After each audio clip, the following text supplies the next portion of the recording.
Sa ibang balita, naglabas ng babala ang National Disaster Risk Reduction and Management Council o NDRRMC sa mga mangingisda sa mga lugar na posibleng tamaan ng Tropical Storm Lando na wag nang pumalaot ngayong weekend. Ito ang balita ni Joannan. Inatasan na ngayon ng National Disaster Risk Reduction and Management Council ang Philippine Coast Guard na mahigpit na i-monitor ang mga mangingisda at maliliit na sasakyang pandagat na papalaot sa mga lugar na posibleng tamaan ng Tropical Storm Lando. Layo nito na maiwasan na maulit pa ang pagkawala ng ilang mangingisda kamakailan sa probinsya ng Pangasinan sa kasagsagan ng Bagyong Kabayan. Batay sa forecast ng Pag-asa, inaasahang magla-landfall ang Bagyong Lando ngayong weekend at posibleng maapektuhan nito ang bahagi ng Northern Luzon.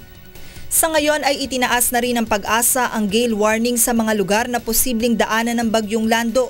Kaya naman nakiusap na ang NDRRMC sa mga maliliit na sasakyang pandagat na iwasan na muna ang bumiyahe upang makaiwas sa anumang aksidente. Nagbabala na rin ang ahensya sa mga mangingisda na iwasan na munang pumalaot upang makaiwas sa anumang sakunang maaaring idulot ng Bagyong Lando na inaasahang magdadala ng malalakas na hangin at mga pag-ulan. May gale warning na, pakiusap, huwag na po tayong lumabas. Ang Coast Guard, hindi na ho papalabasin yung mga maliliit na sasakyang pangdagat. Yun hong malayo sa Coast Guard, wag na ho nating hintayin na sawayin pa tayo ng Coast Guard. Ayaw nating mangyari na kung kailan nasa labas na kayo, saka kayo aabutan at ang pagbalik ninyo, doon tayo magkaproblema. Kanina ay sinimulan ng pulungin ng NDRRMC ang mga concerned agency upang pag-usapan ang mga gagawing paghahanda ng mga local level disaster management unit kaugnay ng bagyo. Bukod dito, nagdeklara na rin ng Blue Alert status ang ahensya. Nangangahulugan ito na 50% ng kanilang mga tauhan ay nakahanda na sa pagtugon sa mga emergency case anumang oras mula ngayon.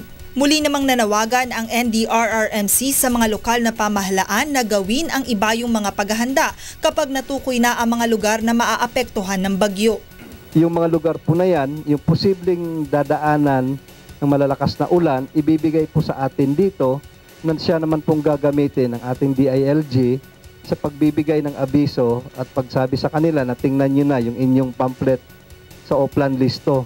So yung ating mga kasamahan sa local government units, pag tayo naman po nabigyan ng abiso, pakitingnan po yung ating mga check-off list sa listo at kung anong mga lugar yung dapat pagsabihan.